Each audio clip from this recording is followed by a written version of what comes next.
Have you ever felt like your mind is crowded, even when the world around you is quiet? Like your thoughts are racing, but none of them seem to lead anywhere clear. You scroll, you react, you absorb what others say, but rarely do you get a moment to truly think for yourself. Not just have thoughts, but shape them. Not just respond, but reflect. It's strange, isn't it? We go through years of education, endless social advice, motivational content, yet no one teaches us how to think clearly, how to sift through noise, separate fear from fact, silence from signal. And the truth is, without clear thinking, you're not free. You're just a passenger in your own life, living on autopilot, reacting to a script you never wrote. But here's something you may not have heard before. Clarity is not a gift, it's a discipline. And like all disciplines, it can be cultivated, quietly, steadily, inwardly. The Stoics knew this. They didn't aim to think more, they aimed to think cleaner. They didn't seek answers from the crowd. They trained their minds to see through illusion, to pause before judgment, to choose thought over impulse. So what if today you paused with them, just for a few moments? Not to be told what to think, but to remember that you can think. That you can take your mind back from distraction, confusion, and fear, and rebuild it with something stronger, something yours. Let's begin this journey gently.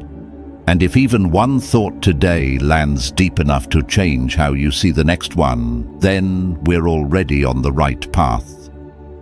Lesson 1. Most people don't really think. Have you ever caught yourself mid-argument, saying something you didn't really mean, only to wonder, where did that even come from? It's like your mouth was moving before your mind had time to catch up.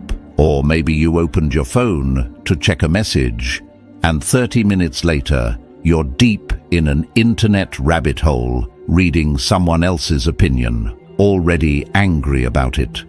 And yet, you never stop to ask, do I even agree with this? That's the hidden cost of a reactive life. You don't think. You echo. You don't choose. You repeat. Most people aren't really thinking. They're responding blindly, habitually, emotionally. They scroll through headlines and absorb outrage without questioning it. They hear a rumor and pass it on without a moment of doubt. They get offended before they seek to understand. They defend themselves before they've even listened. They react before they reflect. And all the while, they call it thinking. But what passes for thought in the modern world is often just a cocktail of reactivity, mental laziness, and social mimicry. The Stoic sees this for what it is, a dangerous illusion, because reaction, stripped of awareness, is not thought. It is what fills the space when deliberate thinking is absent. And in that gap between trigger and response, our agency is either claimed or surrendered. Epictetus once said, "It's not what happens to you, but how you react to it that matters." But here's the deeper question. How can you react wisely if you never take a moment to pause? How can you choose your response if you've never been trained to hold space between stimulus and action? The world today rewards speed over substance. Quick answers are praised. Hot takes are applauded. Fast decisions are mistaken for leadership. But true thinking is slow. It's active. It's deliberate. It's uncomfortable. And that's why so few people do it. Because thinking deeply means slowing down in a world that races ahead. It means resisting the urge to conclude. It means sitting with uncertainty, asking better questions, and sometimes admitting, I don't know. In a society obsessed with appearing confident, those three words feel like failure. But to the Stoic, they're sacred. They mark the beginning of wisdom. Marcus Aurelius, in his Meditations, reminded himself again and again to question his own judgments, to look past the surface, to remove the false and search for the real.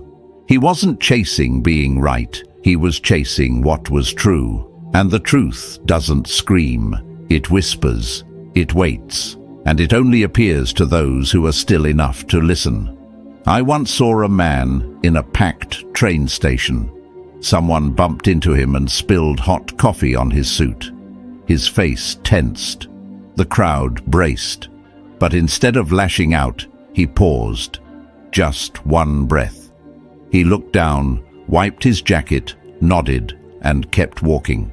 That pause said more than any angry outburst could. It wasn't cowardice, it was power. He had reclaimed that moment. His response didn't belong to the emotion, it belonged to his mind. This is what the Stoic trains for, not to escape emotion, but to master it. He doesn't rush to judge, or to speak, or to defend. He creates a sacred delay, a quiet distance between the world's noise and his own response. That's where clarity is born, not from reaction, but from stillness. Imagine being insulted. The usual mind lashes out. But the Stoic asks, why does this offend me? What belief am I clinging to that gives their words such weight?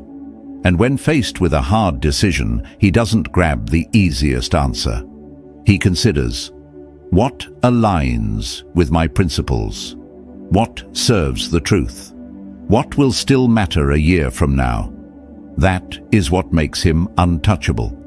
Not because he feels nothing, but because he chooses what gets to touch him. Clarity isn't just about intelligence, it's about courage.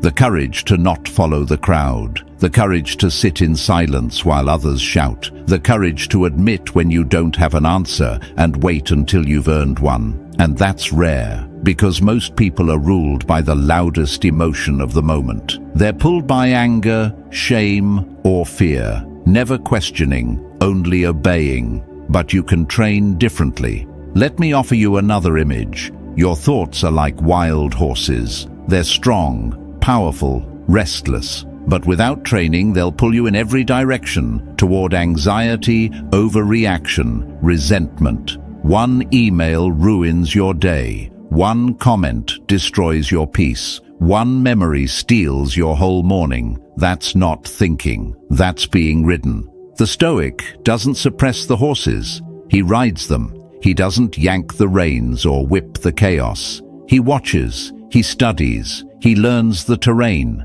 He becomes familiar with the twists and turns of his own mind. And when the storm comes, he's not afraid.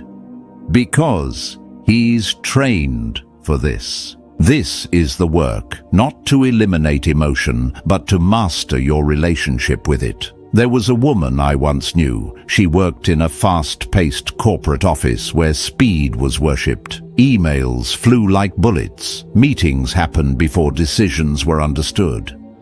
Everyone reacted instantly, frantically, except her. She paused. She read fully. She responded deliberately. At first, people mocked her pace, but slowly, something shifted. Her words carried more weight. Her decisions held more clarity. And in time, when crises hit, they turned to her, not the fastest, but the firmest. Her stillness didn't slow her down. It made her the one everyone trusted. That's the quiet strength of someone who's trained their inner world. They don't need to dominate. They don't need to impress. They're not trying to win arguments. They're trying to understand truth. They've chosen the right way, not the fast one. And in doing so, they've become warriors, not of power, but of presence. But this doesn't happen by accident. It starts with one choice, the decision to slow down. The next time you feel the need to respond instantly, don't. The next time you feel the pressure to explain, pause. When discomfort arises, let it be your signal. Lean into the unease. Ask yourself, where is this coming from? What belief is being challenged? And what outcome am I truly seeking? Because on the other side of that pause is power. Not the kind of power that controls others, but the kind that no one can take from you. The kind that comes from clarity, from restraint, from choosing how to live moment by moment. Your mind, if left unchecked, will become a battlefield of borrowed thoughts. But with practice, it becomes a sanctuary, a space where only what serves you is allowed to stay. That's the right way. That's the truth beneath the noise. So ask yourself honestly, when was the last time you examined your thoughts? Not just repeated them, but truly interrogated them. When did you last stop mid-reaction and ask, is this me or just my habits talking? If your answer is rarely or never, then that's your starting point. Because until you reclaim your thoughts, you aren't truly living. You're just being lived. Start now. Don't reply so quickly. Don't argue so fast. Don't assume you already know. Let that tension in your chest become your teacher. Let that resistance become the reason you stay. The Stoic doesn't run from hard questions.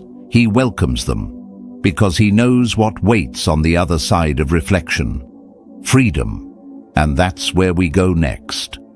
In the following lesson, we'll look even deeper into the hidden roots of your reactions and how training your mind to think clearly can help you see what others miss entirely. The journey begins here, but the path forward is where you'll truly sharpen your edge. Let's continue. Lesson 2. Your mind needs training first. Have you ever tried to sit in silence only to realize that the loudest thing in the room is your own mind? The world outside may be still, but inside your head, 1,000 voices are talking at once. Regrets from yesterday, worries about tomorrow, conversations you're rehearsing, arguments you're still reliving, plans, judgments, cravings, fears, and through it all, a single thought tries to rise, but it gets drowned before it can breathe. That's not clarity, that's chaos. And here's the truth. Most people live this way every day. They think they're thinking clearly, but they're not. They're just reacting to mental noise. The mind, left untrained, becomes like a house with all the windows open during a storm. Everything blows in, every opinion, every worry, every distraction. And before you know it, the space that was meant to be your sanctuary becomes a battlefield. You don't lead your thoughts. You're led by them. But the Stoic sees this for what it really is, not a sign of deep thought, but a sign of a mind that hasn't been trained to be still. Marcus Aurelius didn't sit down and write meditations to sound wise. He wrote it to bring order to his mind. Every sentence was a stone placed carefully into the foundation of his inner fortress. He was an emperor surrounded by chaos, but he didn't try to silence the world. He worked to still the noise inside himself. Because the real storm, the most dangerous one, is never out there. It's always inside. You may think noise is external, the endless notifications, the headlines, the expectations others place on you. But the deepest noise is internal. It's that spinning voice that never stops.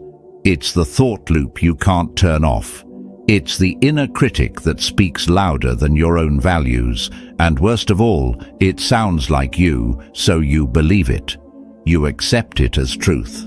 But not everything you hear in your mind is true. And not every thought deserves your attention. That's why the Stoic path begins with training the mind, not through suppression, but through awareness, not by silencing thoughts, but by learning to sit beneath them, to observe without being swallowed. Imagine your mind as a still pool of water.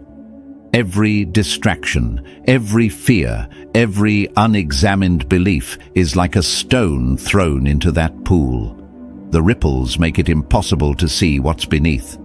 But when you stop throwing stones, when you breathe, when you wait, the water calms. And in that stillness, you finally begin to see your values, your direction, the truth. This is what training the mind means. It doesn't mean having no thoughts. It means no longer being ruled by them. Epictetus said, "No man is free who is not master of himself." That mastery doesn't begin with control over others. It begins with control over attention, because attention is power. Where your attention goes, your life goes. A noisy mind scatters your attention. A still mind gathers it like light through a lens, sharp, focused, clear. I once met a man who had everything success could offer: a big title, a beautiful house, a schedule full of meetings, calls and plans. But when I spoke with him, his eyes were somewhere else. His mind was pacing while his body sat still. "I can't turn it off," he said. "Even when I try to rest, my brain won't stop." He wasn't tired from working. He was tired from the noise. He wasn't burned out from effort. He was burned out from mental clutter. He didn't need a vacation. He needed silence. But silence isn't something you stumble into. You build it. You defend it. Like a warrior defends the stillness at the center of the battlefield. You see, people think that silence is weakness, that stillness means passivity. But to be still in a world that rushes, to be quiet in a world that screams, that's power. That's the right way. And no one understands that better than the Stoic. That's why disciplines like journaling, meditation and breathwork aren't fluff. They're tools. Tools to clear the fog. Tools to train your focus. They bring structure to mental chaos, not because they're trendy, but because they work. And through that order, through that structure, you begin to reclaim yourself. There's a reason why warriors train in repetition. It's not just for the body, it's for the mind, so that in the heat of the moment, you don't flinch, you don't chase the noise. You return to the center you've built in silence. Let me tell you a story. There was once a boy who grew up in a noisy household. TVs always on, voices always shouting, never a moment to think. He learned early to escape into his own world. But even there, the noise followed him, anxieties, stories, mental rehearsals. Years later, he found himself on a hiking trail, alone, with no signal, no music, no distraction. And for the first time in his life, the only voice left was his own. And it terrified him, because he didn't know how to be with it. So he sat.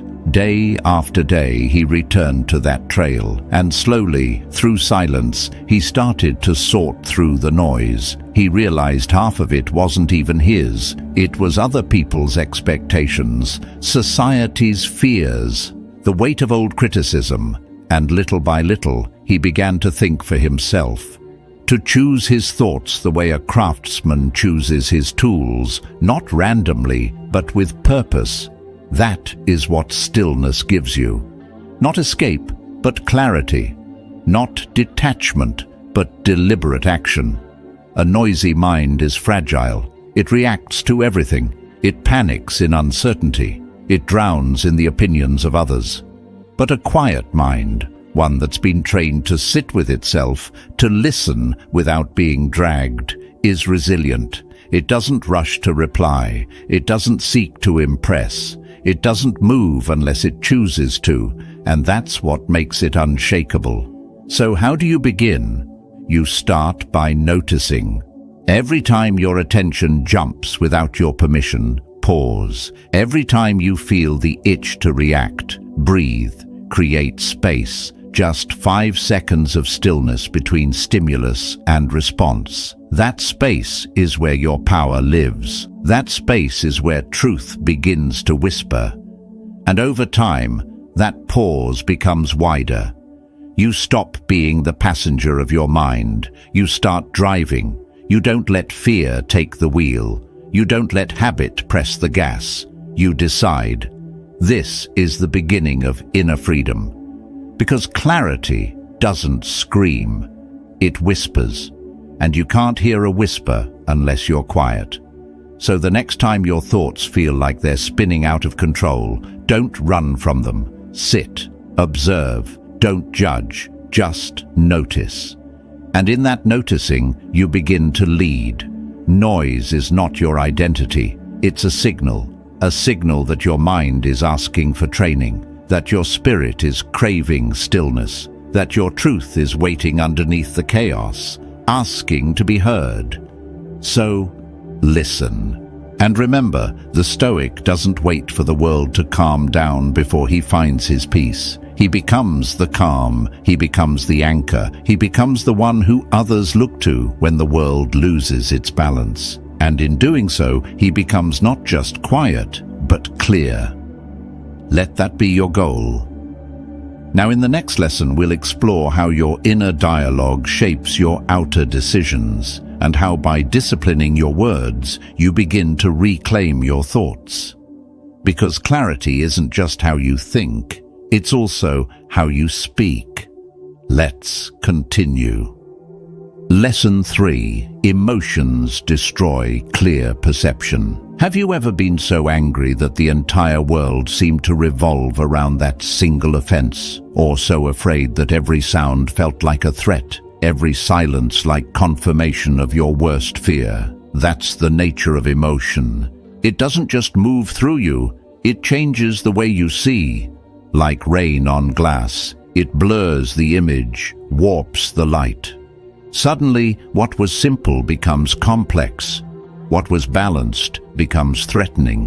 What was once clear becomes uncertain. And yet, we rarely notice this distortion in the moment. Why? Because emotion doesn't whisper, it roars, it demands, it narrows our awareness until all we can see is the story it's feeding us. I've been wronged. I'm not safe. This will never get better. These are not reflections. These are reactions.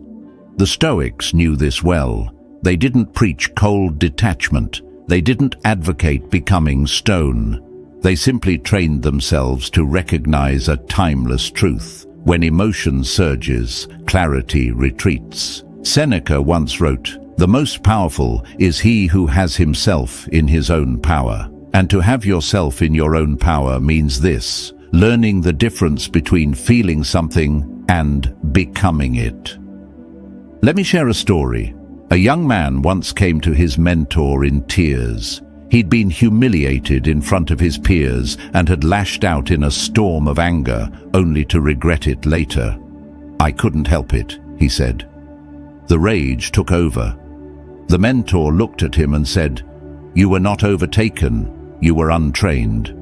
And then he gave him a simple task. For the next 30 days, every time he felt a strong emotion, he was to name it aloud. "I am feeling angry. I am feeling ashamed. I am feeling envious." Nothing more, just name it, like noting the weather. The student did this, and by the end of the month, he was surprised to find that something had shifted. The emotions didn't disappear, but they lost their grip. He had created space between the feeling and the reaction. That space became awareness, and that awareness became power. You see, this is the heart of Stoic practice, not the denial of emotion, but the refusal to be ruled by it, to feel the storm, and yet not let it steer the ship. Emotion is part of being human, but when we fuse our identity to it, when we say "I am angry" instead of "I feel anger," we surrender control. And without control, there is no clarity. There is only narrative, only noise. Think about the last time you were heartbroken or terrified. In that state, were you searching for truth or just for confirmation? Most of us don't seek understanding when we're emotional. We seek agreement. We build stories that justify our pain. We frame the world in extremes: good versus evil, right versus wrong, me versus them. And while that may feel comforting, it blinds us, because reality is rarely that simple. Truth lives in the nuance. Marcus Aurelius reminded himself, "If you are distressed by anything external, the pain is not due to the thing itself, but to your estimate of it, and this you have the power to revoke at any moment." That's a warrior's mindset. To pause and say, what else could this mean? That's not weakness. That's discipline. And discipline is everything when it comes to emotional clarity. The untrained mind reacts. The trained mind reflects. The untrained mind attacks. The trained mind observes. It doesn't suppress emotion, but it studies it. It writes about it. It asks, why did I feel that so strongly?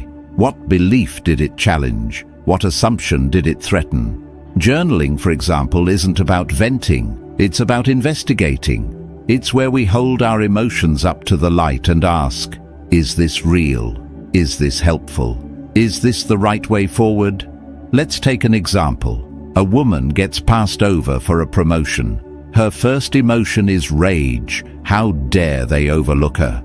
Her second is shame. Maybe she's not good enough. If she reacts from that place, she may lash out, withdraw, or spiral. But if she pauses, if she sits with the anger and names it, breathes through it, asks what it's really pointing to, she may uncover something deeper, a need for acknowledgement, a desire to be seen. And that realization doesn't weaken her, it clarifies her next move. She no longer acts from ego, she acts from understanding. That's what emotional clarity looks like. It's not fast, it's not loud, but it's accurate. And here's the paradox. The more you resist a feeling, the more it controls you. But when you allow yourself to fully feel an emotion, without reacting, without flinching, it passes faster. Like a wave, it rises, peaks, and falls. It is the clinging, the panic, the resistance that makes it linger. The Stoic doesn't fight the wave. He lets it rise, but he doesn't let it decide where he goes. That's his power. So what can you do right now to begin? Start by naming what you feel, not as identity, but as observation. I'm noticing anxiety. I'm feeling frustrated. That simple shift creates a mental boundary. Then pause. Don't react. Breathe. Let your body process the feeling without your mind attaching to it. Then journal, not what happened, but how you interpreted it. And ask, what else might be true here? That question, what else might be true, is a sword. It slices through the fog of emotion. It opens the door to nuance, and it brings you back to reason, because that's what the Stoic ultimately seeks. Not the absence of emotion, but the ability to hold both emotion and reason in the same breath.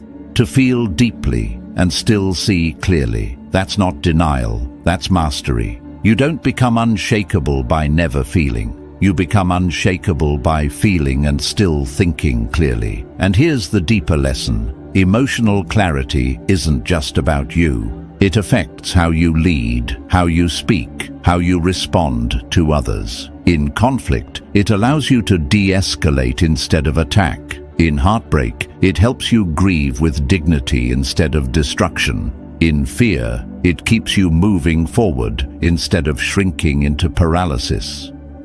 The greatest leaders in history weren't the ones who never felt. They were the ones who stayed grounded in truth, even when the world around them burned. They didn't collapse into their emotion. They rose above it, not through force, but through perspective. So the next time you feel anger, jealousy, panic, heartbreak, don't try to escape it. Ask, what am I not seeing clearly? What story am I believing too quickly? Step back, breathe, look again. Emotion clouds the glass, but reason wipes it clean. And when you begin to wipe that glass every day, through practice, through patience, you start to see the world as it is, not as your pain would have it. That's clarity. That's freedom. That's the path of the warrior. So if you've ever felt trapped inside your emotions, if you've ever wondered why your reactions so often lead to regret, consider this your signal. Pause, reflect, reclaim your perception. If this speaks to you, let us know in the comments. Just one word, clarity. And as we continue, make sure to subscribe so you don't miss what's next. Because in the next lesson, we'll explore the art of slowing your thoughts down and why speed is the enemy of wisdom. Let's keep going. Lesson 4. Question every inherited belief. Have you ever paused and asked yourself, do I really believe this, or did someone hand it to me? Most people never do. We're born into a world full of scripts. Scripts about what success looks like, how long we should suffer before it's called noble, what kind of love is worthy, and what kind of life is respectable. And before we're old enough to speak with clarity, we're already living by rules we never wrote. That's not a flaw in you. That's the human condition. You absorb to survive. You mimic to belong. You conform to stay safe. But at some point, survival becomes stagnation. At some point, you must stop running the program and start rewriting it. And that begins not with rebellion, but with reflection. Epictetus once said, "Don't just say you've read books. Show that through them you've learned to think better." The Stoics didn't treat philosophy as a doctrine, they treated it as a mirror. Not to admire themselves, but to examine themselves. And when you look into that mirror, the question isn't, what did I learn? It's, what am I still carrying that no longer belongs to me? Let me tell you about a man who spent his entire life chasing financial success. His father told him, your worth is measured by how much you earn. So he became a machine, high salary, long hours, relentless ambition. But even when he reached the top, there was a void, restlessness, exhaustion. And for the first time, he paused. He asked, whose voice is this? Who taught me that money equals value? And in that silence, something cracked. Not because his work was meaningless, but because he had never chosen it. It had been chosen for him. This is how inherited beliefs operate, quietly, invisibly, like background code. And the more invisible they are, the more power they have over you. The Stoic doesn't fear that discomfort. He seeks it, because that discomfort signals truth. You were told not to cry, so you hold everything in. You were told love should hurt, so you tolerate disrespect. You were told that being busy is the same as being important, so you fill every hour and forget who you are. But what if those beliefs were never yours? What if they were just inherited instructions, passed down, not out of wisdom, but out of fear? The Stoic is not loyal to fear. He is loyal to clarity, and clarity begins with inspection. Hold up every belief like a stone in your palm and ask, is this mine? Is this true? Is this leading me the right way, or is it just dragging me through a story I didn't write? Some beliefs crumble under light, some shine brighter. The point isn't to reject everything, it's to choose with intention. Marcus Aurelius wrote, "The soul becomes dyed with the color of its thoughts." But what if those thoughts weren't yours to begin with? What if the color wasn't chosen, but absorbed? Then your task isn't to bleach the soul clean, but to paint consciously. This process isn't easy. You will confront the voice of your parents, your religion, your society. You will feel guilt for questioning them. You may fear that letting go means betrayal, but it doesn't. It means evolution. What served them may not serve you. What protected them may now be the very thing that's trapping you. Imagine your beliefs like the foundation of a house. If the foundation was poured decades ago based on values you've outgrown, it doesn't matter how beautifully you decorate. The whole thing will crack under pressure. The Stoic doesn't wait for the collapse. He inspects, reinforces, rebuilds if needed. Not out of rebellion, but because the structure must be strong enough to carry the truth of who he is becoming. Here's another story. A woman believed deeply that being quiet made her more lovable. She learned it young from a home where every expression was punished, so she became agreeable, soft-spoken, invisible. But in her 30s, that belief began to suffocate her. In meetings, she had insights, but stayed silent. In love, she shrank herself to avoid conflict. Until one day, after another night of swallowing her truth, she sat down and wrote a single sentence. What if I wasn't wrong for taking up space? That question didn't just change her beliefs, it changed her life. This is the quiet revolution the Stoic invites you into. Not loud defiance, not dramatic reinvention, just courageous questioning, just the willingness to say, maybe I no longer believe that, and maybe that's okay. The warrior of the mind doesn't fight people. He faces beliefs. He doesn't wage war on the world. He wages clarity within. He is ruthless, not with others, but with falsehoods, especially the ones that wear the mask of tradition, loyalty, or love. But how do you begin this process without burning your life down? Start with this. List 3 beliefs you carry that cause you the most pressure. Maybe it's, I should always be productive, or I can't disappoint others, or my value depends on how much I do. Then ask yourself, who told me that? When did I learn it?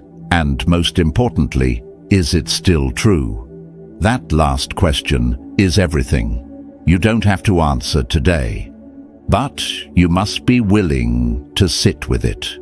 You must be willing to say, maybe I've been living someone else's life story. And then you must choose, not out of fear, not out of habit, but out of truth.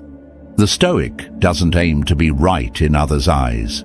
He aims to be rooted in the right way of living, a way that aligns with reason, principle, and self-respect.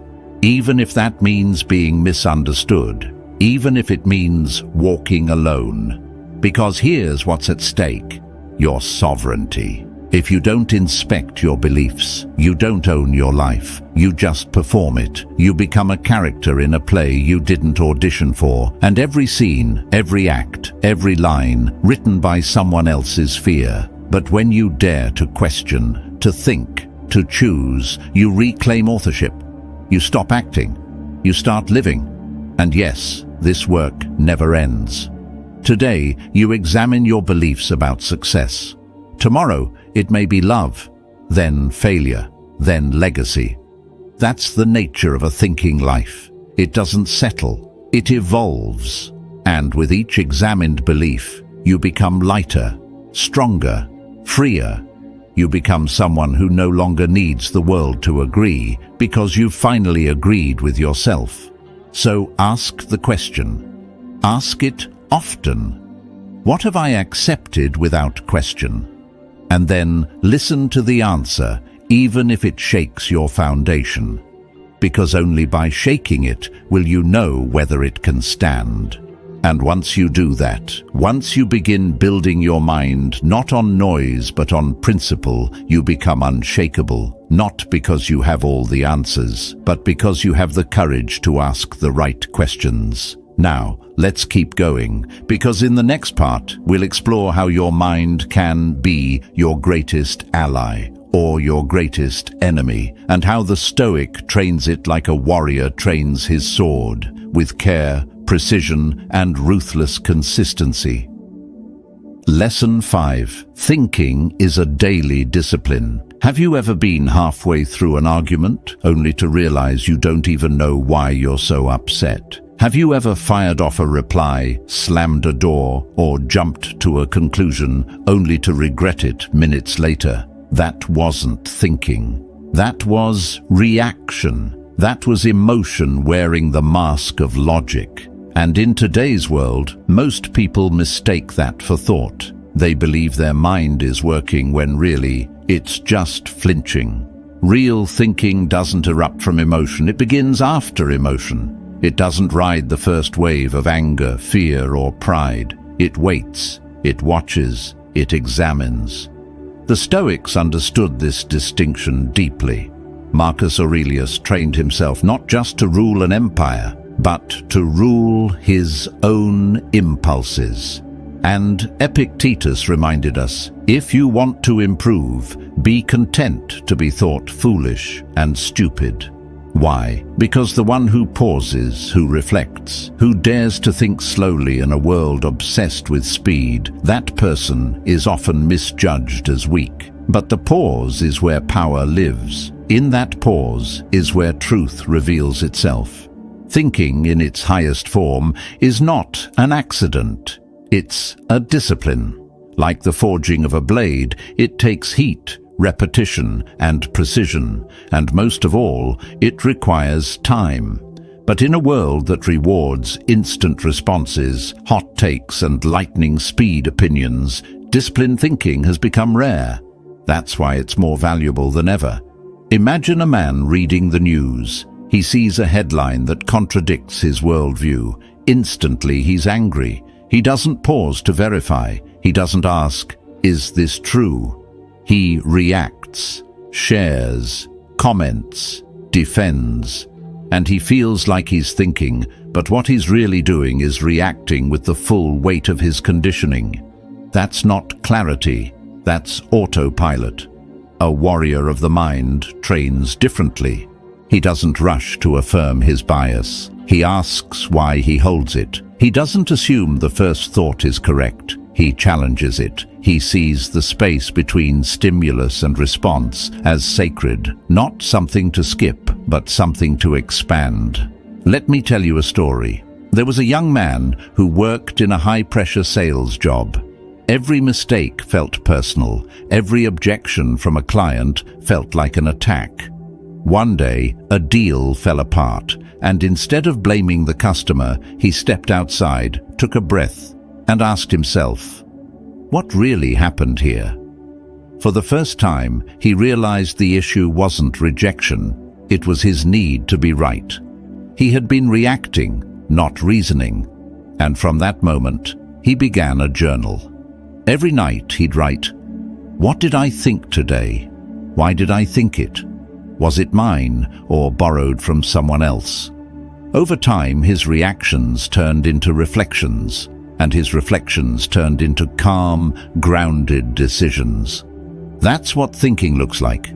Not a flurry of thoughts, not a storm of emotion, but a slow, deliberate act of mental strength. The right way is rarely the fast way, and clarity never shouts. It whispers to the one patient enough to listen. Seneca warned us about drifting. He said, if you don't know which port you're sailing to, no wind is favorable.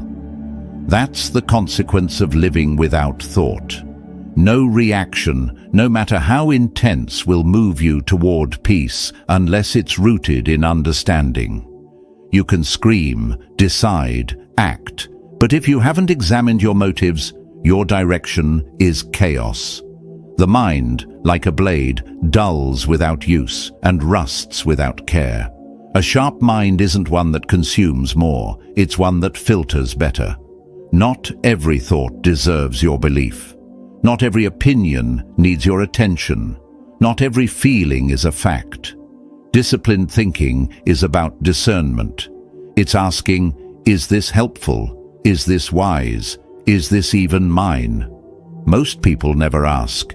They assume that if a thought feels urgent, it must be true. But urgency is not a signal of truth. It's often a sign of fear. The disciplined mind notices that fear, steps back and says, let's look again. And yes, this takes effort. It's easier to respond with sarcasm than with humility. Easier to label someone than to understand them. Easier to defend than to inquire. But the Stoic doesn't choose ease. He chooses growth. And growth demands mental labor, not just emotional release. Every day presents you with chances to practice. Someone cuts you off in traffic. Your ego reacts. Pause. A friend disagrees with you. Your pride rises. Breathe. A failure stings. Your mind spins. Step back. These are not inconveniences. They are invitations. Each one is a chance to sharpen your mind. The discipline of thinking is not about becoming emotionless. It's about becoming emotionally intelligent. It's about knowing that feelings have a place, but not a throne. That thoughts have power, but only when examined. That the mind, untrained, becomes a weapon turned inward, but trained, it becomes your clearest compass. The Stoic doesn't seek perfect thoughts. He seeks tested ones. Thoughts that have been questioned, stripped of illusion, and tempered in reason. He does not speak first. He listens first. He does not move fast. He moves precisely. That is not weakness. That is mastery. So ask yourself, am I reacting or am I thinking? The answer to that one question can change the quality of your entire life. Because if you're only ever reacting, then you're not living your life. You're just replaying it on a loop written by emotion, impulse, and noise. But the moment you begin to think, to truly think, you exit that loop. You stop running from fire to fire and you begin to carry water. That's the path of the Stoic warrior. Not to win every argument, not to prove every point, but to train the mind until thought becomes choice, not compulsion. And that's how you find the truth. Not in the volume of your voice, but in the silence that precedes it. Not in the speed of your opinion, but in the stillness of your discernment. Thinking is not a reaction, it's a practice, it's a craft. And like any craft, it requires time, attention, and humility. The more you practice, the clearer you become. The clearer you become, the freer you are. So the next time you're pulled into a debate, triggered by a comment or flooded by emotion, don't ask how to win. Ask how to see. Don't ask what to say, ask what to understand. Because thinking is not something that happens to you, it's something you choose. And the moment you choose it, you begin to live as someone no longer ruled by thought, but guided by it. And in the next part, we'll continue this path of mental discipline, looking at how the most powerful minds create clarity, not by adding more, but by subtracting what no longer serves them. Lesson 6. Truth emerges through observation. Have you ever caught yourself spiraling over a single moment, replaying what someone said, analyzing every silence, constructing a story so vivid that it feels more real than the event itself? We all do it. But that spiral, that story, it's not truth. It's opinion masquerading as fact. And in a world that confuses emotion with evidence, noise with knowledge, this confusion has become the norm. We are surrounded by opinions. Social media, news cycles, coffee shop conversations, even the voice in your own head has something to say about everything. The louder the delivery, the more convincing it sounds. But here's the brutal Stoic reminder. Volume doesn't equal validity. Epictetus would say, "We have 2 ears and 1 mouth so that we can listen twice as much as we speak." But the modern mind does the opposite. We form conclusions before questions. We react before we see. And then we mistake that reaction for reality. The Stoic, however, moves differently. He refuses to confuse perception with truth. He doesn't chase the comfort of being right. He seeks to see. Marcus Aurelius captured this mindset when he wrote, "If someone can show me that what I think or do is not right, I will happily change, for I seek the truth by which no one was ever truly harmed." That is the stance of the true philosopher, not one desperate to defend, but one disciplined enough to observe. Picture this. You're walking through a dense, silent forest at dawn. The fog is thick, the shapes ahead unclear. An untrained mind sees the unknown and immediately assigns meaning. That rustling, danger. That shape, threat. That pause in communication, rejection. But a warrior of clarity doesn't rush to name the fog. He waits, he watches, he breathes. He lets the sun rise before drawing conclusions. because what you think is real might just be fear trying to finish the story before it unfolds. Let me share a story. There was once a woman who believed she was being ignored by her team at work. Meetings passed, emails unanswered, whispers in the hallway. Her mind started filling in the blanks. They don't respect me. They're planning something. I'm being pushed out. The anxiety grew unbearable. One day she finally confronted a colleague, and what she learned shocked her. The missed emails, a broken spam filter, the hallway whispers, a surprise birthday plan. Nothing was as she imagined. Her mind had written a tragedy while reality was writing a celebration. That's the danger of living in opinion. You think you're surviving when in fact you're suffocating under stories that were never true. The Stoic breaks this cycle with one powerful shift. He stops asking, "What do I think?" and starts asking, "What do I see?" He separates the raw data of experience from the narrative draped over it. Did the person really insult you, or did they simply speak with a tone your past doesn't trust? Did you fail, or did life simply offer you correction? Most moments are neutral, but our interpretations make them feel like war. And here's the twist. Most of our beliefs were never ours to begin with. We inherited them. Repeated phrases from family, from school, from fear, echoes that settled into our subconscious and hardened into truths. But repetition is not reality. It's just rehearsal. The Stoic refuses to live by rehearsed lines. He edits, he inspects, he asks, "Is this belief useful? Is it even mine?" Seneca said, "The first step toward wisdom is to throw away assumptions." That's not a rejection of knowledge, it's the beginning of real understanding. To build a mind grounded in truth, you must become a student of your own patterns. Watch how you respond to silence. Observe what offends you. Take note of when your energy dips and why. Don't judge it. Don't justify it. Just witness it, because truth doesn't scream. It doesn't need to. It sits quietly, waiting to be seen, not through the lens of your mood or memory, but through clear-eyed observation. And the more you practice this, the more your mind becomes like still water.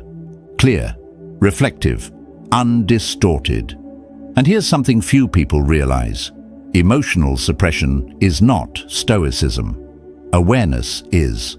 The Stoics didn't aim to feel less, they aimed to interpret less. That's the difference between detachment and wisdom. One blocks life, the other reveals it. The fewer assumptions you carry, the more clearly you can see what's actually in front of you. So how do you train this way of thinking? How do you become the observer and not the echo? Start with the next emotional spike. The next time your mind screams, "This is bad," or "I've been wronged," pause before you speak, before you type, before you even finish the sentence in your head. Ask, what am I assuming here? What do I actually know? And where did this belief come from? Then wait. Look again. Because the warrior of the mind doesn't flinch at discomfort. He steps into it. He doesn't need the crowd to agree. He needs to see clearly. And the right way is not always the popular one, but it is the path to freedom. If this message resonated with you, if something clicked deep within you, type "see clearly" in the comments. And if you want to continue sharpening your mental lens, subscribe for the next part, because we're not done yet. In the next section, we'll take this even deeper into the heart of how to let go of illusions, stories, and fears that keep you stuck, and step into a mindset that can't be manipulated. The kind of clarity that builds strength so quiet, it doesn't need to be defended. Lesson 7. Certainty blocks deeper insight. Have you ever met someone so sure of their opinion that there was no space left for a conversation? Every word they spoke landed like a gavel, final, immovable, confident. But something about it didn't feel like wisdom. It felt like fear dressed up as authority. That's the hidden danger of certainty. On the surface, it offers security, but beneath it often lies a mind afraid to be questioned, afraid to not know. In a world addicted to hot takes, snap judgments and instant conclusions, we've begun to equate certainty with intelligence. But the Stoics saw it differently. They understood that truth isn't loud. It doesn't need to be. And when someone clings tightly to their beliefs, refusing to listen, refusing to reflect, it's not strength, it's a kind of panic. Epictetus warned us long ago, it is impossible to begin to learn that which one thinks one already knows. And yet, most people don't just carry opinions, they wear them like armor. Armor against change, armor against vulnerability, armor against growth. But that armor is heavy, and it rusts the longer you wear it. Think back to the last argument you witnessed, or maybe the last one you were in. How quickly did it turn from conversation to courtroom? Instead of listening, we start preparing counterattacks. Instead of understanding, we defend our position like a castle under siege. But ask yourself, what are you defending? A conclusion you tested, or an assumption you inherited? The Stoic path is not about proving yourself right. It's about refining your view of the world with every experience. That takes humility. That takes courage. And yes, that takes stillness. The willingness to sit in uncertainty long enough for clarity to emerge without forcing it. Let me tell you about a man named Elias. He was once a respected advisor to many, calm, deliberate, always composed. But his power didn't come from having all the answers. It came from his ability to say, "I don't know." In one meeting, someone asked him a question about a rising conflict. Everyone expected a sharp opinion, a strategy, a confident forecast. But Elias sat for a moment, then replied, "We need to observe more before we decide. The facts are not clear yet." That silence, that patience, unsettled some, but over time it proved prophetic. While others jumped to conclusions and made costly mistakes, Elias had waited. And when he acted with accuracy. You see, the mind of a warrior isn't afraid to not know. It's afraid of believing in something too quickly, because he knows that the wrong certainty can lead a person off the right path. The warrior seeks truth, not validation. And the truth doesn't always come with a megaphone. Sometimes it whispers through uncertainty, through the space between assumptions. There's a reason Marcus Aurelius, the most powerful man of his time, kept a private journal filled with doubts, questions, corrections. He didn't assume he was wise because of his position. He wrote like a student, not a ruler. He examined himself constantly. That's not weakness. That's discipline. That's real mental strength. But let's be honest, it's hard to let go of certainty. It makes us feel smart. It gives us identity. It gives us a ground to stand on. Yet, if that ground was built from untested ideas, inherited beliefs, or emotional reactions, it won't hold when life gets heavy. It cracks, it crumbles, and we fall with it. The Stoic doesn't avoid this collapse. He embraces it, because collapse clears the way for truth. And truth is not built in echo chambers or rage-fueled debates. It is built through observation, reflection, and a willingness to say, maybe I was wrong. Let's take an example closer to everyday life. Imagine someone says something you disagree with.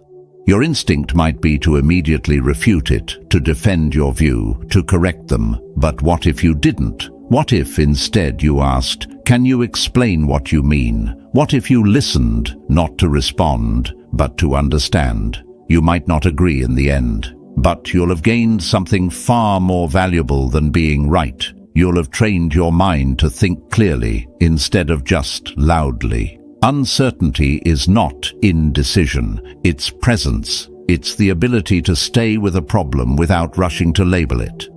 Most people panic in that space. The Stoic becomes still.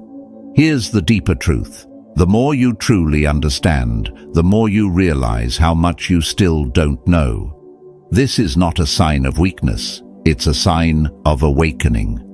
When your mind is no longer trapped by the need to be right, it becomes free to grow.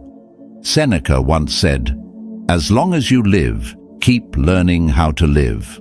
That's the spirit of the Stoic. Not to arrive, but to remain open. Not to conquer uncertainty, but to walk beside it. And this openness doesn't make you passive, it makes you powerful, because when you stop needing certainty, you start living in reality, not a filtered version of it. So here's your challenge. Trade one piece of your certainty for curiosity. Just one. Instead of saying, "I know," try asking, "What am I missing?" Instead of silencing someone with your opinion, try inviting them into a deeper question. You're not giving up your values, you're refining them. You're not losing control, you're choosing the right way to grow. Because in a world of confident noise, the quiet, open mind is the rarest kind, and often the strongest. The Stoic doesn't seek to always be right. He seeks to always be learning. That's the path of the philosopher. That's the mindset of a warrior. Let that humility guide you forward into the next layer of clarity, where every belief is an invitation, not a verdict. Where being wrong is not failure, but the first sign that you're finally thinking for yourself. Now, let's carry that openness into the next lesson, where we'll explore how to train your mind, not just to think better, but to think with discipline, direction, and purpose. Lesson 8. You are not your thoughts. Have you ever caught yourself spiraling into a thought and suddenly realized you were gone, mentally hijacked? One moment you were present, grounded. The next, a single phrase in your mind pulled you into shame, fear, or regret. It whispered, "You're not enough." And just like that, it felt like truth. But here's the question. If your thoughts can drag you into darkness, who's the one watching it happen? Who's the one noticing the fall? This is one of the most liberating and at the same time most difficult truths to grasp. You are not your thoughts. You are the observer of those thoughts. You are the space between the trigger and the reaction. And the day you realize this, your entire relationship with your mind begins to shift. The Stoics knew this long before modern psychology caught up. Epictetus didn't tell us to silence the world. He told us to reclaim our judgment of it. It's not things that disturb us, he said, but our judgments about them. And those judgments, where do they live? In our thoughts. But judgments are not facts. They are interpretations, sometimes outdated, sometimes wounded, sometimes inherited. A thought is just a visitor. It arrives uninvited, carrying the shape of your fears, your past, your stories. It knocks, sometimes pounds, demanding attention. But you don't have to open the door. And even if you do, you don't have to let it take over your home. There was once a young woman named Livia who struggled with a stormy mind. Each morning, before she even opened her eyes, thoughts would pour in. You're behind. You're failing. Everyone's ahead of you. They sounded like truth. But one day, she decided to try something different. She began writing each thought in a journal as soon as it arrived. Not to solve it, just to see it. What surprised her wasn't how negative the thoughts were, it was how repetitive they were. They weren't fresh judgments, they were old echoes, playing on loop. Thoughts she had heard since childhood, thoughts she'd never stopped to question, and the more she saw them on the page, the more power they lost. They became less like prophecies and more like background noise. She hadn't become more positive, she had become more present. That's the difference. The Stoic doesn't try to banish thoughts. He studies them, he watches their patterns, he sees what triggers them. He creates space between the mind's reaction and the soul's response. He doesn't run from the storm. He anchors himself as the calm beneath it. Let's be clear, this is not about being emotionless. This is about being free, because most people are ruled by whatever thought shouts the loudest in the moment. One bad memory becomes the whole narrative. One harsh comment becomes identity. One fear becomes prophecy. And without awareness, we ride that mental wave straight into suffering. But the warrior steps back. He says, "I see you, thought, but I am not you." That distance, that inner posture, is everything. It's not avoidance, it's not denial, it's clarity. Marcus Aurelius, writing in the dead of night after battles and betrayals, reminded himself again and again, you have power over your mind, not outside events. Realize this, and you will find strength. He didn't always feel calm. He felt the chaos like anyone else, but he refused to be ruled by it. He returned always to that one anchoring truth. He could think differently. So how do you practice this? How do you stop being a prisoner of your own thoughts? Start here. Observe without identifying. When your mind says you're not good enough, don't argue, don't agree, just notice. Say, interesting, that thought again. When your thoughts whisper that everything is about to fall apart, don't silence them with toxic positivity. Sit beside them and ask, what are you trying to protect me from? This is what real strength looks like. Not pretending the storm isn't coming, but standing still in the middle of it, listening to the wind without letting it blow you away. That's the discipline. That's the training. It's not glamorous. It's not instant. But over time you begin to sense which thoughts are rooted in truth and which are just noise disguised as urgency. You also begin to feel a humility most people never reach. Because when you truly see your thoughts for what they are, patterns, habits, echoes, you stop worshipping them. You stop thinking that every idea you have is divine. You stop needing to be right, and you start needing to be real. That's when thinking becomes clean, clear, useful, not a performance, but a compass. Let me give you a metaphor. Your mind is a wild horse. If untrained, it will pull you in every direction, toward envy, toward anger, toward despair. But that horse is not your enemy. It's power, waiting for direction. The Stoic does not whip the horse into silence. He learns to ride, to understand, to steer, and eventually that same wild energy becomes movement in the right direction. The right way forward is not to suppress your thoughts or fear them. It is to recognize that they are tools, not masters. A sword in the wrong hands cuts wildly, but in the hands of a disciplined warrior, it becomes precise.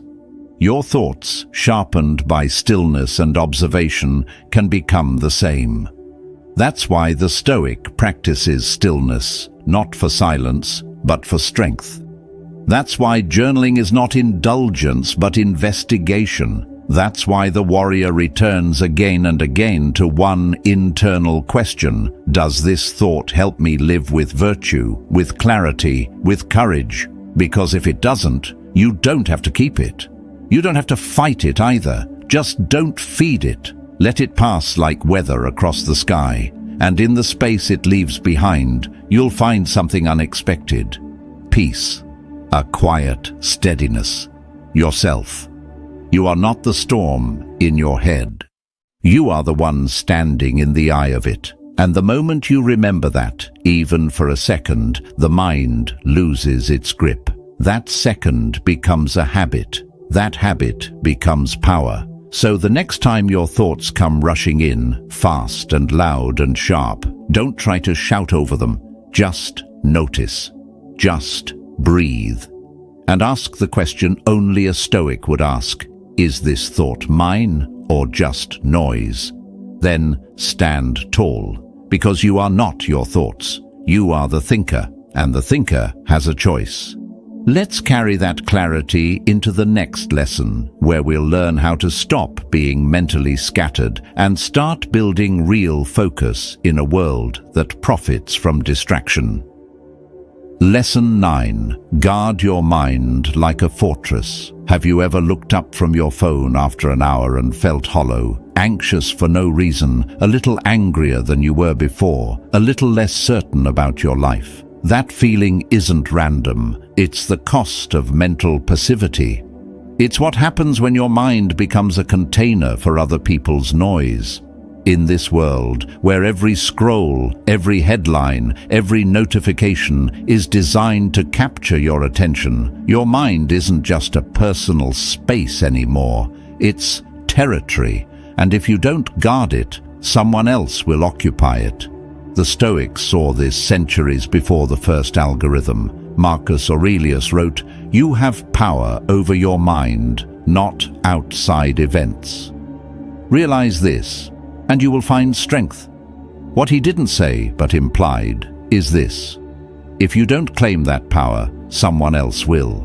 Not maliciously, not even intentionally, but through sheer repetition, through culture, opinion, distraction, and expectation. And when that happens, you may still feel like you're in control, but you're not steering anymore. You're being steered. Imagine a man named Elias. Each morning, he wakes up and checks the news, scrolls social media, and opens emails before he even steps out of bed. Within minutes, his emotions are hijacked. He reads about political outrage, sees curated photos of success, and skims passive-aggressive messages from co-workers. By the time he sits with his coffee, his mood has already been shaped by a dozen unseen hands. None of those voices asked for permission. They didn't need to. He left the gate open.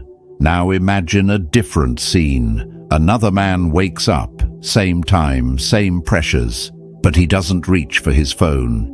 He sits in silence for 10 minutes, reflects on his priorities, reads a few lines from Epictetus, journals a question that's been bothering him. When he finally checks his messages, his state is calm, intentional. He has built a mental fortress, not a funnel. That difference? It's not about technology, it's about ownership, because the mind is like a garden. What grows in it depends on what you allow to take root. If you plant clarity, focus, and stillness, you get strength. But if you let the weeds of urgency, comparison, and noise spread unchecked, they will choke out your direction. You don't need to be maliciously manipulated for your mind to be compromised. You just need to be unconscious. Seneca warned, "No man is free who is not master of himself." And mental self-mastery isn't about controlling every thought that enters. It's about becoming the gatekeeper of your inputs.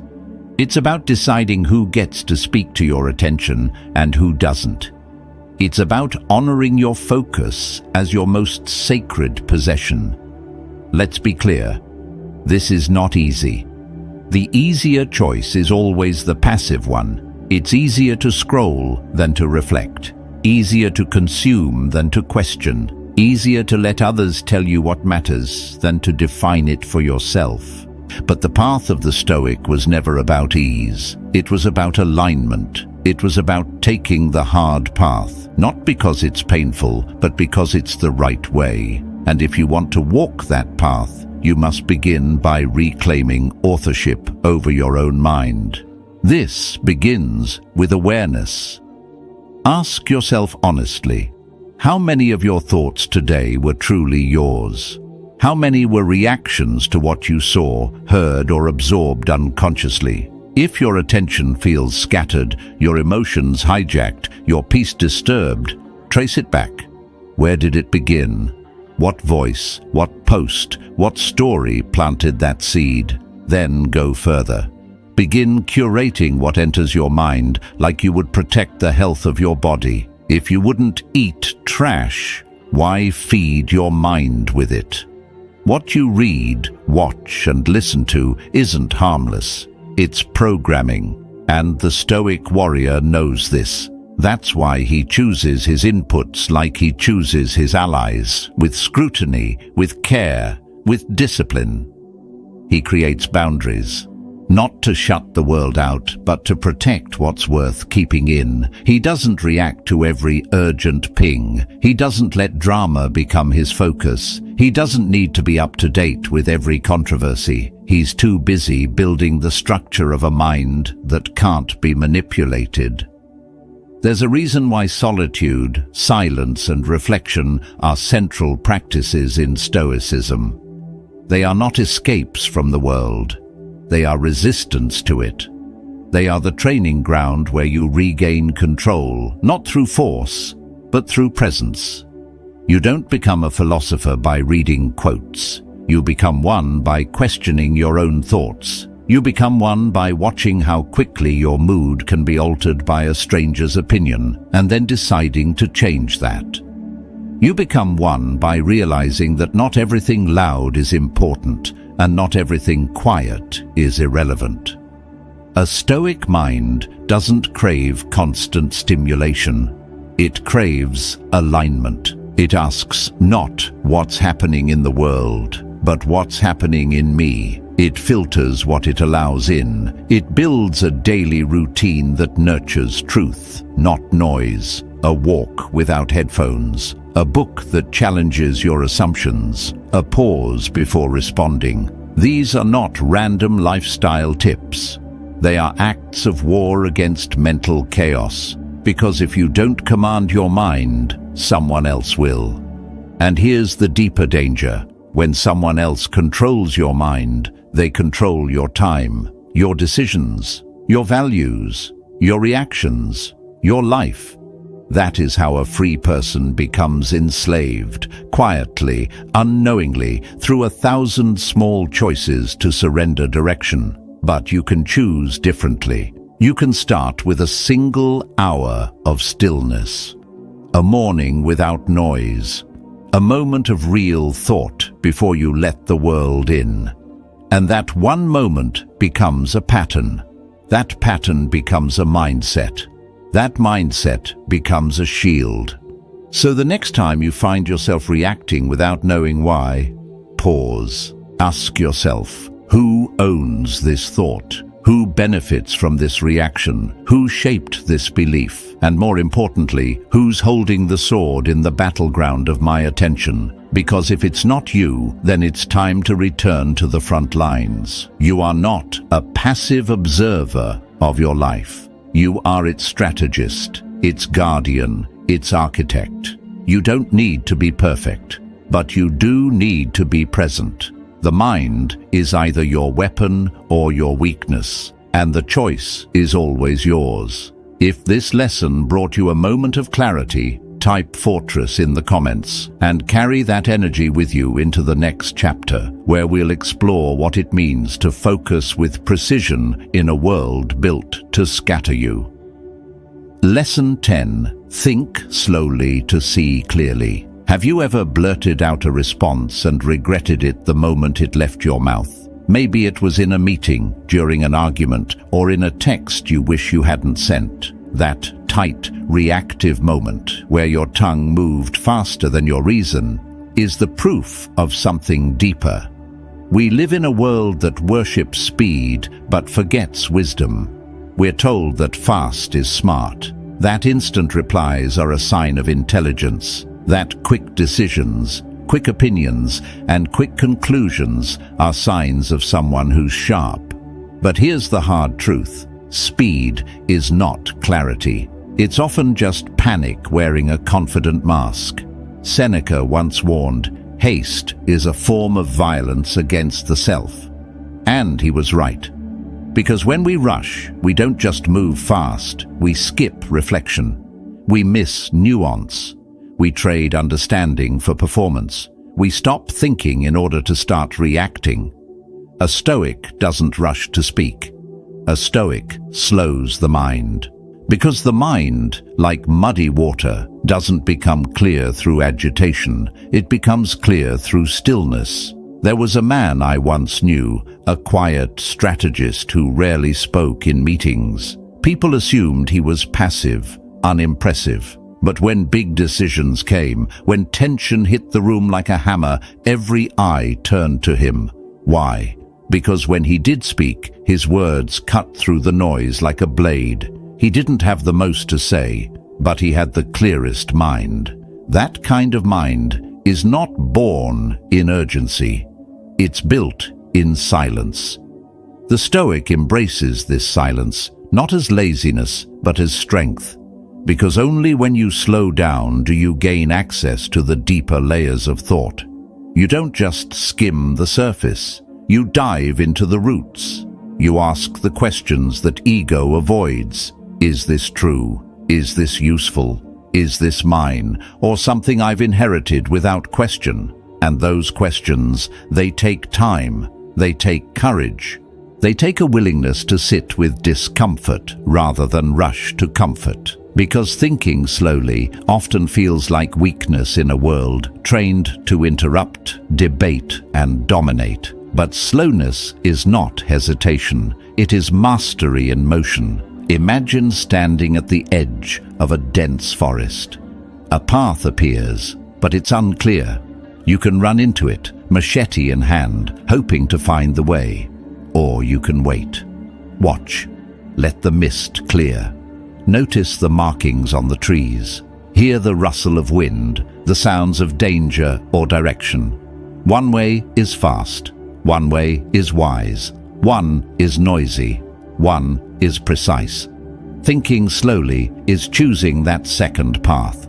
It's resisting the urge to rush just because the world is rushing. It's holding back not from fear, but from discipline. Because you're not just reacting to life, you're directing it. Marcus Aurelius, who held the weight of an empire, wrote not as a ruler, but as a student of his own thoughts. He wrote slowly, carefully.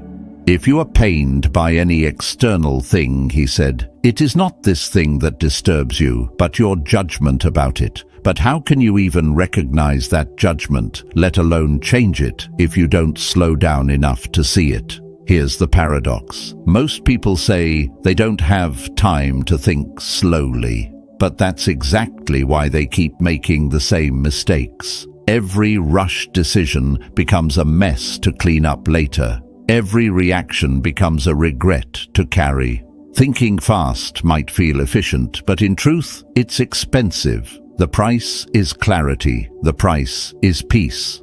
Slowing down doesn't mean doing nothing. It means doing the right thing at the right time, for the right reason. It's not passive. It's surgical. It's the mark of someone who refuses to be bullied by urgency. A warrior doesn't rush into every battle. He waits. He observes. He lets his mind gather itself. Because strength without strategy is just noise, and thinking without stillness is just reaction. The Stoic understands this. He knows that emotions come fast, but understanding comes slow. That noise arrives quickly, but wisdom takes time. So he protects his thinking the way a warrior protects his sword. He sharpens it daily. And sharpening in this case means slowing, honing, listening more than speaking, breathing before answering, watching patterns unfold instead of judging them instantly. This is why when someone throws a criticism or a challenge at you, the Stoic doesn't lash out. He pauses. What's really going on here, he asks. Is this about me or about their pain? Is this a truth I need to face or a projection I can release? And in that pause lies power. In that breath lies freedom. Because the world will tell you to decide now, react now, solve now. But the Stoic says, let me think. Not out of weakness, but out of strength. He's not buying time, he's building clarity. He's not avoiding pressure, he's mastering it.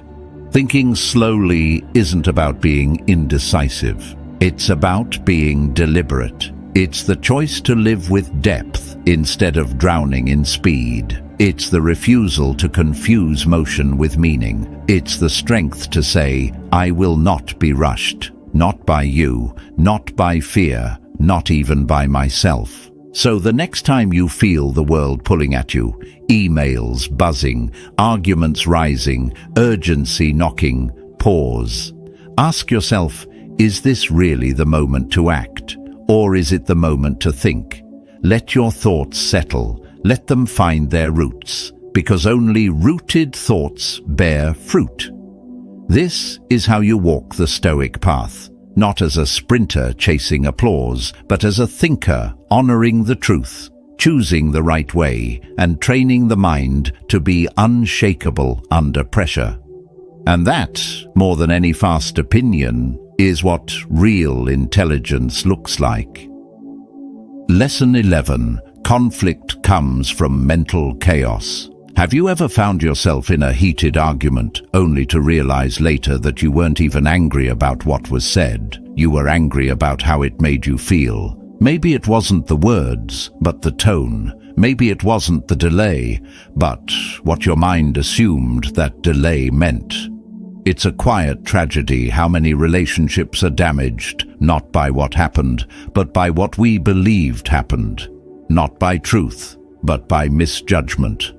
On the surface, conflict seems simple. Two people disagree, two ideas clash, two needs collide. But beneath most of that noise, there's a subtler, more dangerous source: unclear thinking. Not evil, not cruelty, just lazy cognition. A failure to slow down and examine what's really going on.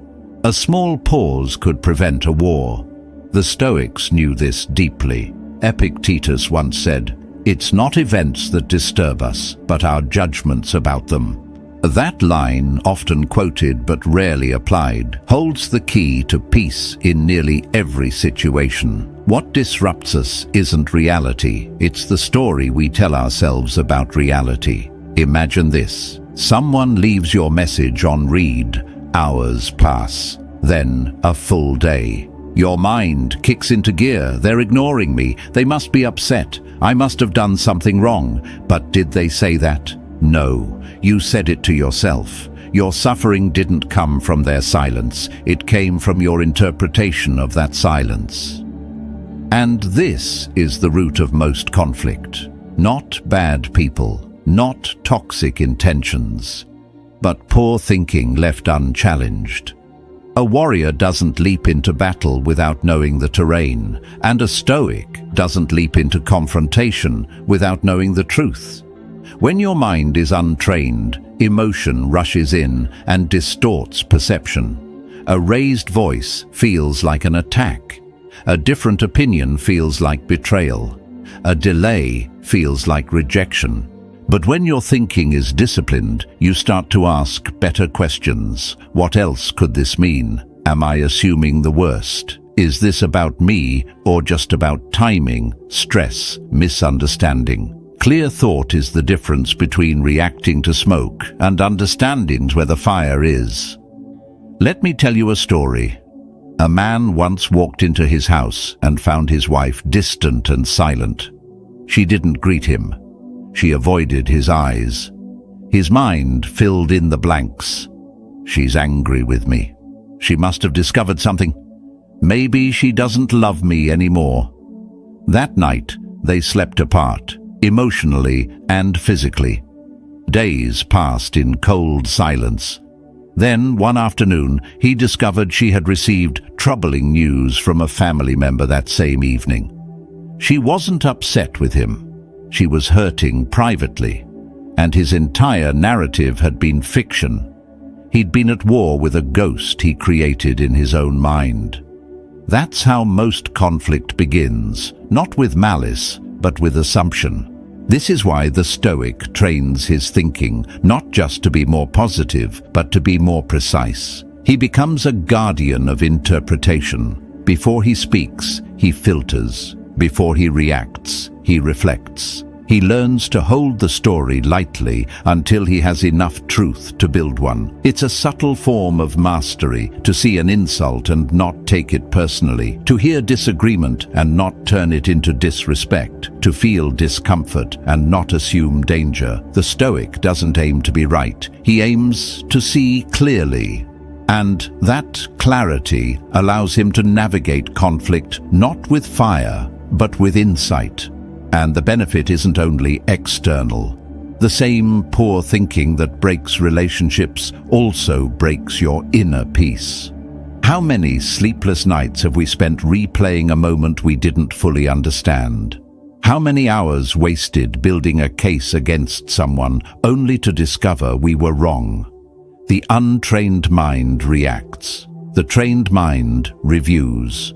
Marcus Aurelius wrote, "When you arise in the morning, think of what a precious privilege it is to be alive, to breathe, to think, to enjoy, to love." But how many of us truly use the privilege of thinking? How many of us use our minds not just to react, but to investigate, to disarm, to clarify? Most of what we call conflict is nothing but mismanaged thought. So what would it look like to change that? Imagine if we taught children not just math or history, but the art of slowing their minds before judging. Imagine if adults practiced listening not to respond, but to understand. Imagine if leaders paused not to prove, but to perceive. That's how civilizations evolve. Here's the truth. Conflict is inevitable, but suffering is optional. You can't avoid every disagreement, but you can avoid unnecessary pain. You do that by mastering how you think inside the storm. You do that by refusing to let ego interpret everything as attack. You do that by becoming more interested in understanding than in defending. This doesn't mean you allow injustice. It doesn't mean you become passive. Quite the opposite. It means you fight the right battles. You address the right issues. You stop fighting people. And you start confronting the flawed thinking that creates division in the first place. The Stoic becomes a peacemaker, not by avoiding confrontation, but by confronting it the right way. With presence, with questions, with restraint. He doesn't need to yell to be powerful. He doesn't need to win the argument to preserve his dignity. His strength is in his clarity, and clarity is the ultimate diffuser of chaos. So the next time your blood starts to rise, your chest tightens, and your tongue sharpens, pause. Don't rush to defend. Don't rush to blame. Examine. What story are you believing too quickly? What truth might be hiding under your first emotion? What reality might replace your assumptions if you dared to look deeper? Conflict begins with confusion, but peace begins with a clear mind. Think slowly, listen fully, speak only when clarity, not ego, has spoken first. That's not just stoicism. That's wisdom in action, and it might just save your relationships, your peace, and your time. Let's carry that presence forward, because in the next part, we'll go even deeper. Lesson 12. Power comes from thought structure. What do you do when life doesn't make sense? When plans fall apart, when people fail you, when your own mind turns against you with doubt, worry, or fear? What do you rely on then? Not a quote, not a borrowed idea, but a deeper structure beneath the noise. That structure is how you think, and that, more than anything else, is your greatest power. We often glorify brilliance. We chase the next clever insight, the most profound saying, the sharpest take. But clarity doesn't come from the brilliance of a thought. It comes from the way that thought is built. Two people can hear the same truth. One is transformed by it. The other stays lost. Why? Because the power wasn't in the thought. It was in the mind receiving it. A well-trained mind can turn even a simple idea into life-changing wisdom. A reactive, chaotic mind can turn even truth into confusion. Marcus Aurelius understood this when he said, "The soul becomes dyed with the color of its thoughts." But few ever ask, what if the color of your thoughts isn't even yours? What if your thinking is just inherited noise? That's where the Stoic path begins. Not with answers, but with the discipline to ask better questions. Let me show you what that looks like in real life. There were two young men who faced the same rejection. Both applied for the same opportunity. Both were told no. One fell apart. He spiraled into self-doubt, convinced that failure defined him. The other paused. He asked, "What can I learn from this? What part of me needs refinement?" He journaled, reflected, then applied again 6 months later. Stronger, sharper, calmer. Same pain. Same experience, but a completely different outcome. The difference wasn't intelligence, it was the internal framework each of them used to interpret the setback. One reacted, the other reflected. One followed emotion, the other followed structure. And that structure, how you think, is where real freedom begins. You see, most people confuse thinking with mental noise. They believe that because their minds are busy, they're being productive. But there's a big difference between movement and direction, between reaction and reflection, between a thought and thinking well. The Stoic is not concerned with how many ideas he collects, but with how skillfully he navigates through them. He doesn't just adopt beliefs, he interrogates them. He doesn't chase clarity. He builds it, one disciplined question at a time. Is this thought useful? Is it true? Does it serve my character or just my ego?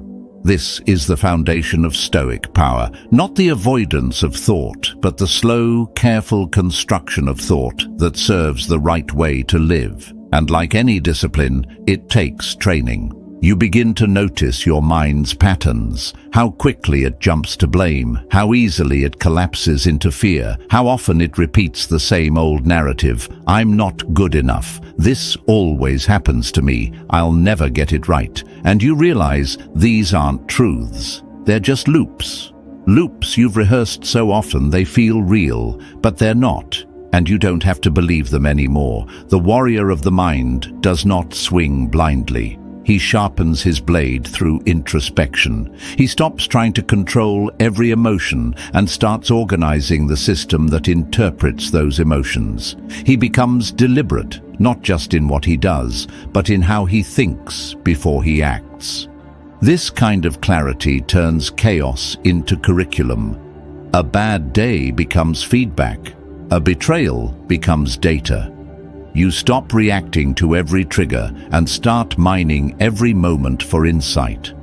Life no longer happens to you. It happens through you because you've taken ownership of how you interpret what happens.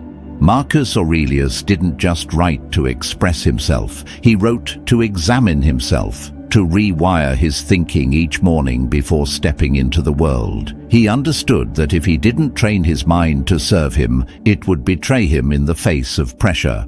And what about you? What thoughts have you accepted without questioning? What beliefs do you live by that were never really yours? What assumptions guide your decisions? And when was the last time you held them up to the light? If your thoughts are reactive, your life will be chaotic. But if your thoughts are structured, if they are examined, refined, chosen, then no matter what storm arises outside, you'll carry calm inside. This is the true Stoic power. Not cold indifference, but heated clarity. Not the absence of feeling, but the presence of control. Not memorizing wisdom, but generating it from the core of your own sharpened awareness. So don't just chase better thoughts. Build a better thinker. Slow down. Examine. Ask again. Cut through assumption. Reclaim sovereignty over your mind, not through brute force, but through gentle, daily discipline. The kind that teaches you how to think with care. The kind that trains you to pause when others rush. The kind that turns your mind into a compass, not a cage. And when you look back on your life from a quieter place, you'll realize something profound. The worst moments weren't made unbearable by reality. They were made unbearable by confusion, by a scattered mind, by the inability to think clearly through chaos. But once your mind becomes clear, once your thinking becomes structured, once your internal foundation becomes solid, there's no external force that can unmake you. That is your truth, and that is your power. These 12 Stoic lessons were never about sounding wise. They were about becoming unshakable, not by collecting more thoughts, but by clearing away the ones that no longer serve you. They were crafted to remind you that wisdom is not found in quick answers, but in deep questions. And that clarity is not a destination, but a discipline. The Stoics didn't teach philosophy to impress others. They practiced it to survive, to love without losing themselves, to lead without pride, to suffer without surrendering their soul. Because when the mind is clear, the heart is steady, and when your thoughts are grounded in reason, your life stops reacting and starts unfolding with purpose. So next time life feels noisy, confusing, or overwhelming, don't rush. Pause, watch, think slowly, not as a performance, but as a way of protecting your inner peace.